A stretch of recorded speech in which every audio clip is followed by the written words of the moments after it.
Hello, welcome to the Word Cafe podcast. This podcast has been designed with curated content that centers on the power of words. Can we really do anything without speaking? Can we really do anything without the agency of words? Yes, that is what this podcast is all about. And I am your host, Amakri Isoboye, your neighborhood word trader. I believe in the power of words, for it is the unit of creation. I trade in words to profit my world.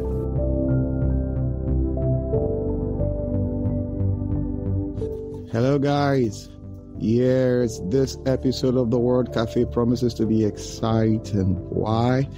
Because we have a big name here in the house, Mr. Foluso Phillips. Yes, that name in the Nigerian economic space. You must have heard him. Yes, he is on the Word Cafe. Yeah, it's going to be a beautiful discussion. It's going to be in part 1 and part 2. So I just tell you, hit the brakes, put on your seatbelt for an exciting moment. Go nowhere. It promises to be sizzling. Thank you. You got to understand human behavior, right? And if you look at the psychology, there's always in 4 compartments that they put. One about somebody being a very dynamic person, very active, very competitive, very action oriented, and just must always get results, would measure by results, and that's what we call the high G person, highly dynamic individual. Yes. The second category of behavior is that of somebody that is very communicative, we say very influential person. And that person just always got the power of communication. The power person is a people's person. He arrives in a place, he greets everybody, and if you ignore him, he's going to feel very upset because he's a very people-driven individual. Okay. The light of the party, the light of the game. And people like that have that personality. I find it's very successful salespeople are like that. Always talking. Yeah. And then you find the third category has to do with what we call mobility. All right. People that are very, very mobile. Okay. Mobile or quiet. And for each one of these things, you have extremes, high and extreme and low. A very dynamic, competitive person can become an introvert at the other end. A very, very influential person that wants to deal with people and so on can be very, very quiet and not want to deal with people. Yeah. A very steady person, which is the third category, is one that, that steady person is one who sits quietly in one corner and is very happy where he is. Yeah. The opposite of that is somebody that must always be on the move, which is different from an ID, they're just physically on the move. And the last category is a very compliant person. This is the individual that your typical auditor, your typical process person, your typical go and get authorization for this. But I just spend this money, I know how you spend the money, but go and get somebody to sign the thing. Rules driven, And the opposite of that is somebody who says, don't worry about it, it's okay, So you have the opposites of all of these. Now, the reason why I talk about this is that this character, or these 4 broad categories, have influenced the destiny of many, many people. Because you and I give the example of an airline pilot. Okay. An airline pilot who goes bombing in Iraq is of a different method than an airline pilot that's flying British Airways and wants to let the passengers to feel very comfortable. You're flying, you see clouds and have to drive, the clouds, that everything is all smooth and so on. But they're both pilots. Yeah. But you say, I want to be a pilot. Say, what kind of pilot do you want to be? Oh, I want to be an airline. I want to fly British Airways, South African Airways. Okay, fine. Let's look at your profile. Oh, we see your profile is very gentle profile. You're a high person, very communicative, very compliant. You follow the rules of push this gear here, do this one there, and so on. And your D in terms of achievement and so on is low, not negatively low, but you are not, I'm not competitive individual. Yeah. You now say that, okay, fine, your profile will be that of a great pilot. Another guy comes and says, yes, I want to be a pilot. I say, what kind of, pilot do you want to be? Oh, I want to be a jet fighter. I want to fly jets. I say, this somebody, look at your profile. Oh, you're a very, very competitive person. I must hit that spot every time I fire the thing. And then the compliance, I'm not going to follow any rules because at any point in time, when you say pull the brake, and I think this is not the time to pull the brake, I want to go in the opposite direction. Yeah. So different makeup. So you find that two people, one in the same profession, will have totally different perspective, different makeup, and therefore the aspect of who they turn out to be in that same profession can change. So I want to be a dentist. Okay. And you find out that this dentist or this doctor, when you come in, how are you, Mr. Bakre? Hope everything is fine. How are you today? This place is paining me. Let me feed it for you. This one is doing me. And you find the doctor very comfortable. Say, okay, now I've examined you. This is the thing. This is wrong. That is wrong. You have to do this. You have to do that. You have to be very careful. So this is a doctor that is very high, very concerned about your comfort. You get home in the evening, he has a list. You call you. Mr. Bakre, how are you doing? You know, I saw you yesterday or 2 days ago. How's it going? Just want to follow up because that is his style. You're putting your name down for follow up. You can have someone else as a doctor and you say that, yes, what can I do for you? My hand is paining. Okay, fine, take the Panadol and so on. Thank you. If there's any problem, call me. Otherwise, next, you know. And then you can't have some doctors that again extremely compliant, cut this place, cut that place in surgery. Others that might be the advantage of saying, look, what you're seeing here is not in the room. Let's go in a different direction and see how things go. So the point I'm raising is that your character actually determines how you deal with any of the opportunity that you see. But the irony of it all is that no character is bad. It's just the approach that you have. You can have someone that's a great salesman. He will not come blasting and saying his mouth is sweet. He's selling because maybe he's a high C, very compliant guy, and he'll tell you these are the benefits 1, 2, 3 painstakingly. And the person who's a high S, a very steady person, will ensure that he'll say, I am not going to sell this product to you because it's not what you need. A high G person will say, look, I've got to meet my sales target. Yeah, it's good now, buy it now, and so that's very important.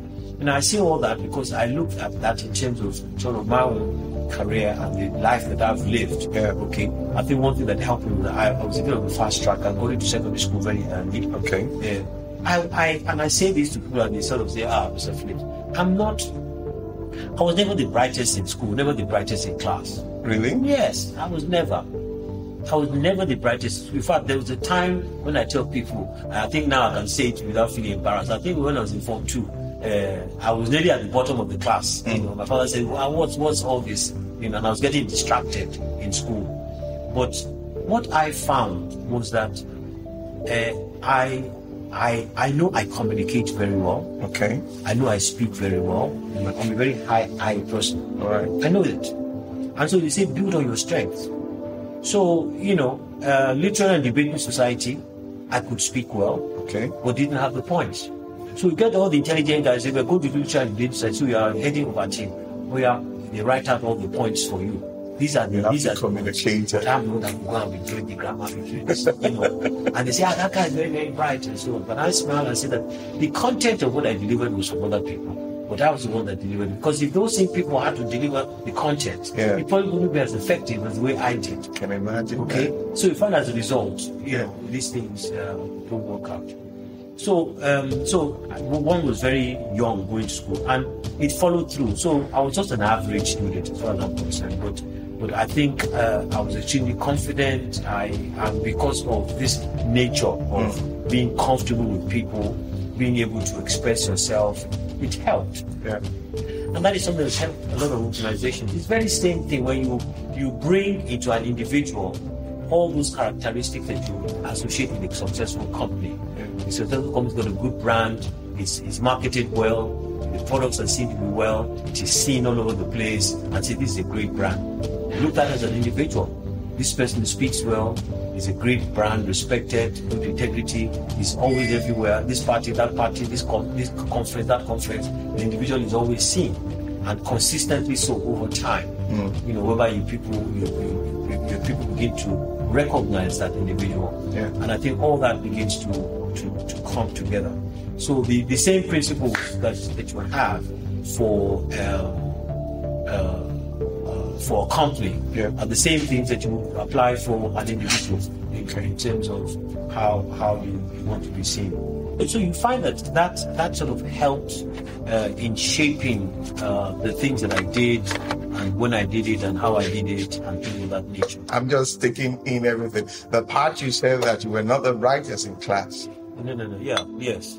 That part struck a chord deep in me, because we always think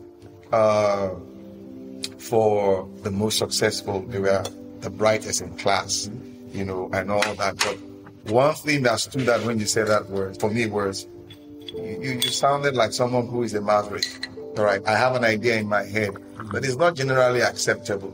But somehow I want to put out this idea because I know one day it will become, it will be reckoned with. Just like you said, okay, you guys, you have the idea, you don't know how to communicate it. But don't worry, just write it, bring it. Let me see how I can articulate it. And going up there, definitely you didn't say it the way they wrote it.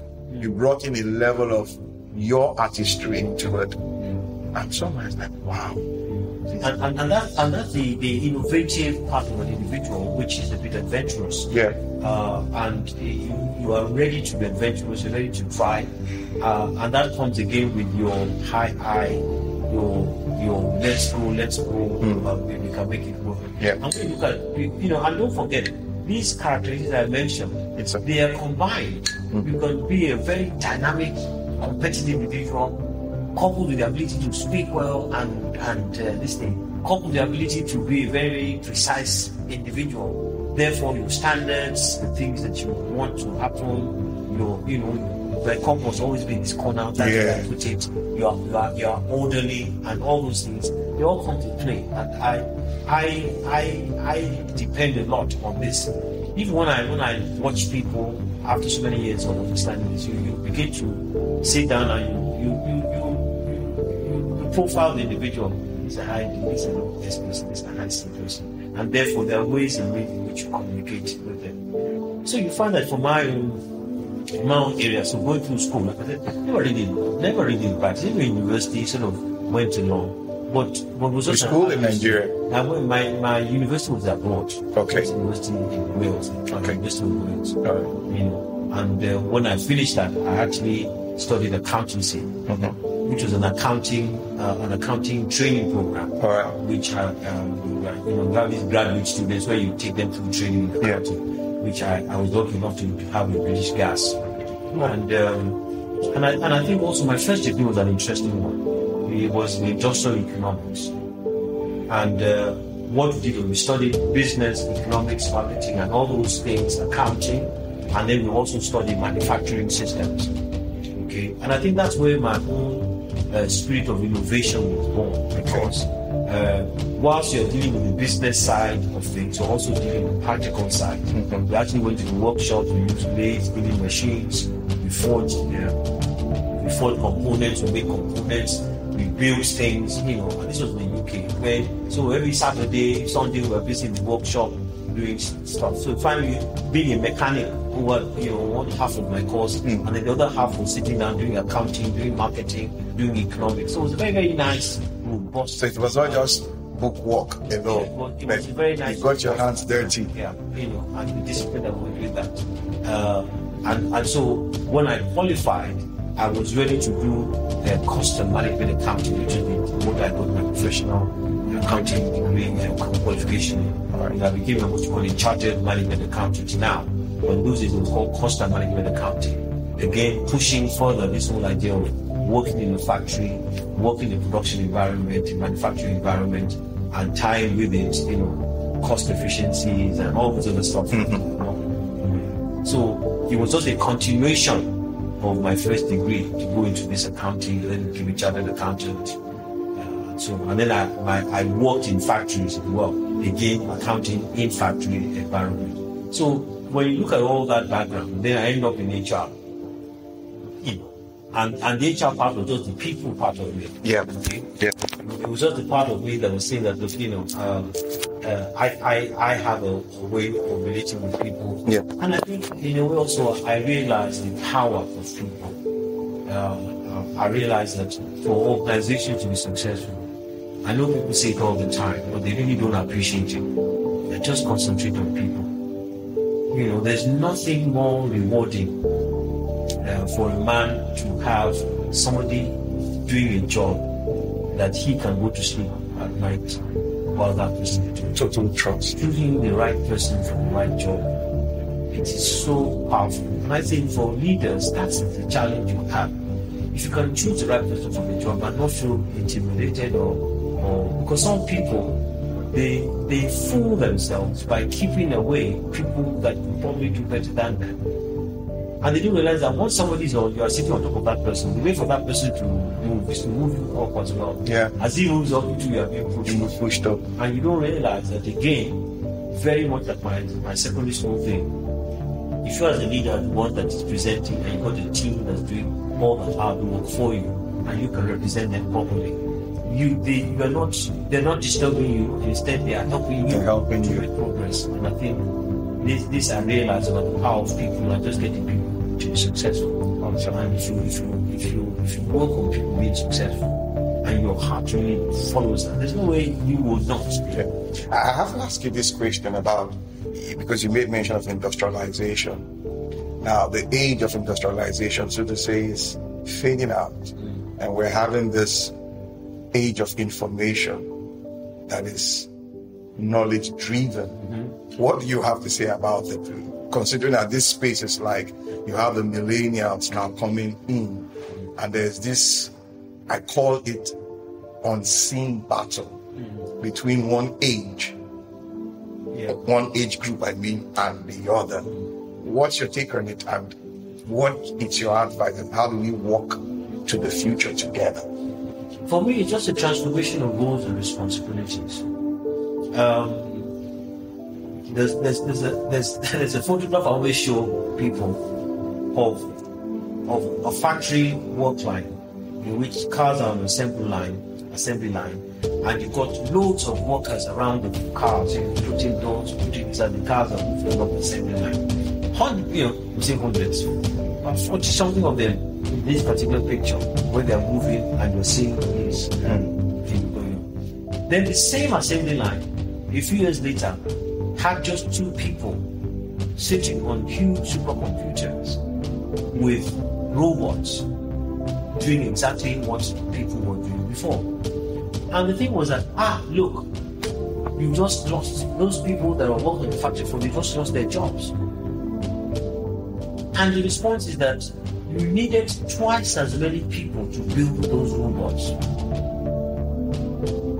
as you had people that were working on the site. Because it was about computer programming, then it was about physical production of the robots so that they are their physical things.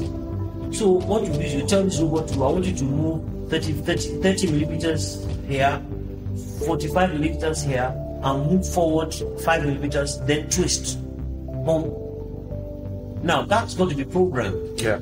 Okay? Yeah. And it's got to be so precise that, because the robot is just following instructions. Pick up the screw, go to this place, go to this place, move forward, turn 15 times, stop, go back, pick up the screw, and that's what that robot is doing. But somebody had to program that. Yeah. And not only that, somebody now had to build the robot itself, the parts. The components. Somebody put the motor that makes the thing turn to put the screw in. Yeah. So different skills. And what is happening is that if you don't transition very, very quickly to become a robot maker and a robot programmer and an information, artificial intelligence person, then you say that, they've taken my job. No, you have not moved. So more or less, I hear 2 things you say. You reskill and upskill. That's it. And the story is that the older generation are still using hand, and the newer ones are saying, guess what? We're going to leapfrog and tell you that you don't need to do these things. There are much more sophisticated ways of doing it. And that's where it is. And that's why I argue today that they should go and fire half of the civil servants in this country and replace them with young people who are ready to take our civil service into the information age. You cannot do anything in that kingdom now without, you just engage British UK.gov.org online. Yeah. And you do everything you need to do. Everything. And recently I had to change my driver license because I had the old-fashioned one. I needed the card license. Although my address changed in the UK. Okay. So I applied online. When I applied online, they responded and said, okay, we've accepted we've seen your thing, we're processing. After about 3, 4, 5, 6 weeks, I went back again, put in the code, the thing. Because I said, oh yes, we know, we're still processing. Maybe we'll do it in about 2 weeks' time. I didn't talk to a single soul. Now, you imagine Nigeria, how the government gave me money. Yeah, of course. So I'm really saying that, when we are advising government, is that, look, digitize all these things, and you have a much more efficient government. Yeah. And you find it very, very difficult for people to tamper. Stay with us. We'll be right back. Hello, nerds. Come listen to the History Nerds United podcast, and let's make history fun again. We interview today's best authors, whether they are established Pulitzer Prize winners or someone debuting their first book. Let us show you that history is not a boring class you took in high school, but a place where the best stories come from.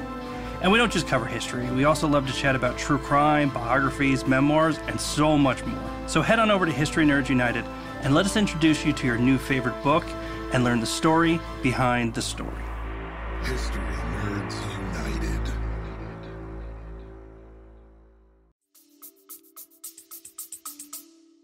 You even save, cost and what have you. Yeah, and when you do that, you find out that the only people that can actually work is the new generation. And all these jobless youths that we say, who They become automatically upskill them, reskill them. I once spoke in Port Harcourt several years ago to some civil servants, we call the governor there.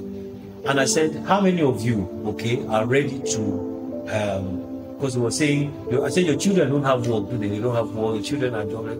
I said, how many of you, if I tell you today that go and bring any member of your family, I will bring that person to replace you. How many of you are ready to do that? I said, we are guaranteeing your children work, but you have to step aside for them to come in. And let them begin to give you money, and then you can go to the farm or something. They all said no. So that's a mindset change problem now. Yeah. So, in response to your question, you find that really is about upskilling and reskilling. It's about upskilling and reskilling. We've been having this conversation globally about the they call it climate change and all that. And there's this apprehension with respect to energy solutions. The world is used to fossil fuels, and now we're hearing about renewables, hydrogen, blah, blah, blah, and all that. So there's this apprehension. From your standpoint, where do you think we're going with this? Well, I think what is happening is that the African world is saying that, you guys are saying we should stop fossil fuels, go into renewable energy, and change the whole thing in response to climate change challenges. We in Africa now, we don't have access to these things. We have our fossil fuels. We have the whole technology, mechanical technology that is geared towards fossil fuels. And how do you want us to move forward? So, Africa's position was literally like, look, we will continue the old way. You guys can be doing the new way because you guys have leapfrogged so much, we can't catch up with the old way, let alone the new way. So there's a bit of apprehension that it's okay for the Western world after you don't develop finish, and I think that we should not use the pathway that you guys followed in the past, which is fossil fuels versus renewable energy. But the reality is that the Western world is saying, okay, you can carry on with your Nigeria, be producing your oil, but we'll see who will buy. Because we are saying that we're shifting, because we're saying, some countries are saying by 2025, 2030, we'll be having literally 80-90% electric vehicle usage. The electricity what we produce, we know, but we all kinds of other alternative ways of producing electricity. We'll see who will be buying your fuel. And so that's one challenge. But the fact still remains that even for us, certainly look at Nigeria specifically, we still have natural gas. Natural gas is supposed to be environmentally friendly, and the whole idea is to try and see how you can drive investments in that area, whereby we are pursuing the pathway of natural gas, which is, as you said, a lot more environmentally friendly. And it's a transition. It's managing the transition and agreeing how long that transition is going to take. We're talking in terms of decades, we're talking in terms of just 5 years, 10 years, 15 years, or whatever. It's a bit of a dilemma, but the world, we have all benefited from leapfrogging. Technology, we didn't go through land, we just leapfrogged into high tech. And there's similar things in that area whereby one can follow. What is important for Africa specifically is to be able to have those elements or those natural resources that are relevant to the future of the world, such that it can encourage the Western world to invest and put money into it. So if we say that, we have natural gas, and we're not going to do much with our crude oil, because it's natural gas we're going to pursue. So please, Western world, come and invest in natural gas. Come and invest in a way that gives us benefit. Not that you take it and you go, And so the best way to invest in this is not just to come in and take away natural gas. Let's help to build some natural gas plants so that we can employ people, employ labor, and we can value from this and sell to those countries that don't have in a format that a lot of value has been put into it in our own country, and we can get financial benefits from it.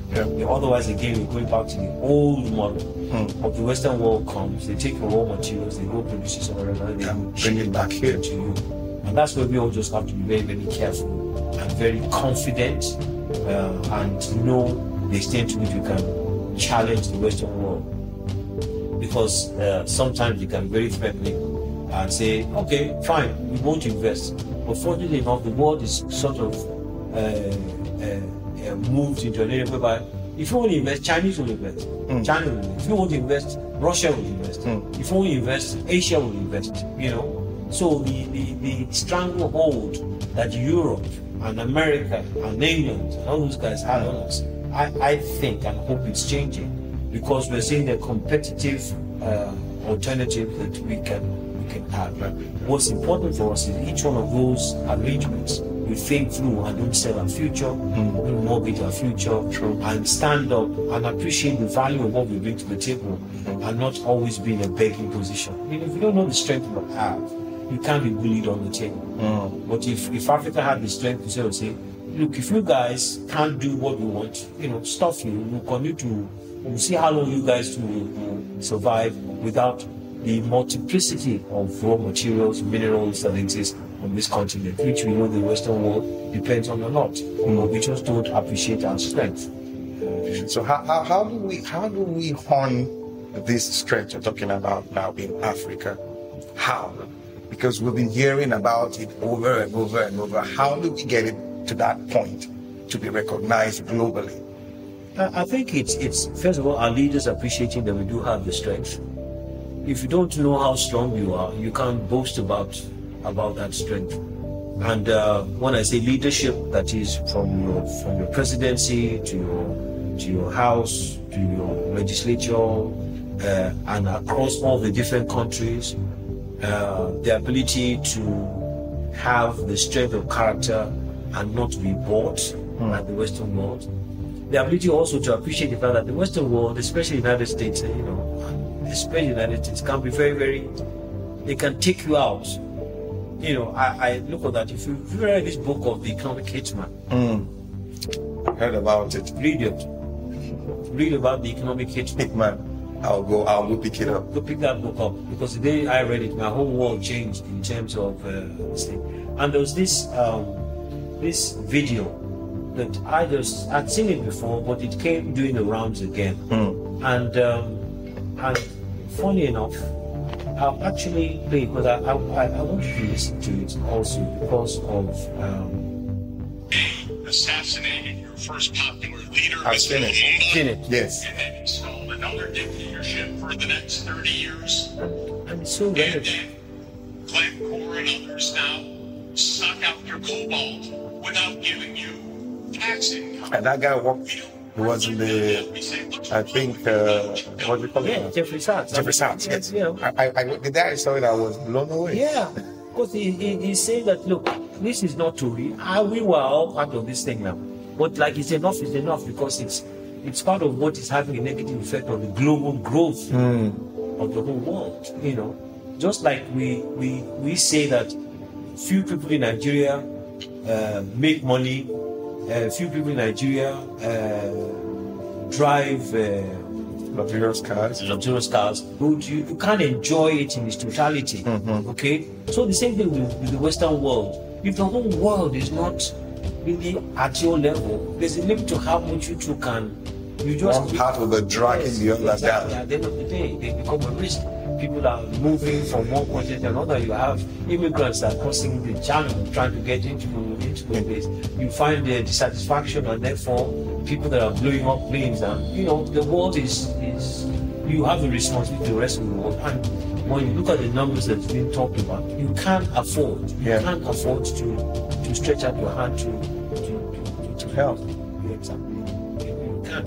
It's really, the day I saw that video and the caliber of the personality talking, for crying out loud, he wasn't joking. He was giving out the stats and everything, and it's like, wow, really?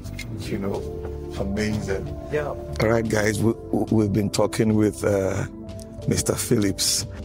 Wonderful conversation we've been having here, and I know you are enjoying it too. You know, talking about the change we see all around us. Him sharing a little bit of his story. You know, the record in today is pretty live. It is, how am I going to put it? Unfiltered, more or less, you know, but I'm having a swell time. There's a cup of coffee in front of me. You know, I love coffee, but this coffee, the blend is something else, as in is irresistible. The smell and what have you, you know, I'm having fun here, really having fun and also learning. You know, imagine you sitting with someone who in time past you've been seeing on TV, magazine pages, and you just read about him and you're sitting like 2 feet away from him and you're listening. I wouldn't say from the horse's mouth now, but from the leap of the lion. Amazing. Don't worry, we have a lot of juicy conversation as in going on. Yep.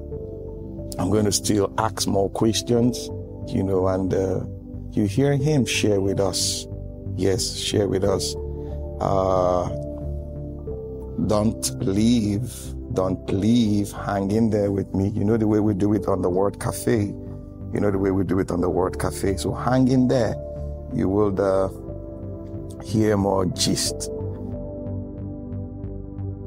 Oh, yeah, beautiful. Before we sign off, I just want to encourage you.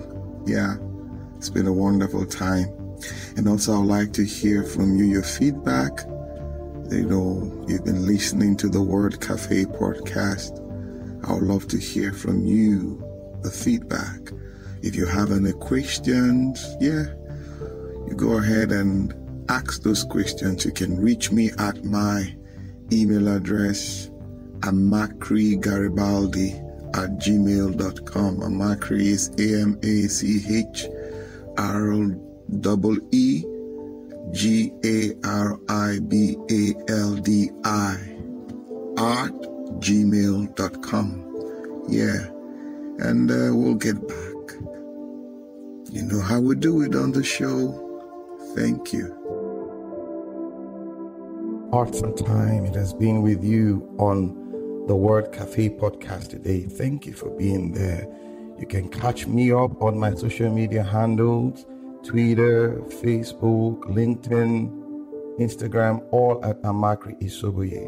Also, you can get copies of my books, A Cocktail of Words, The Color of Words, and my HR notebook on Amazon, and on Roving Heights online bookstores. You can also subscribe to my YouTube page at the same address. Yes, till we see you again. Bye for now.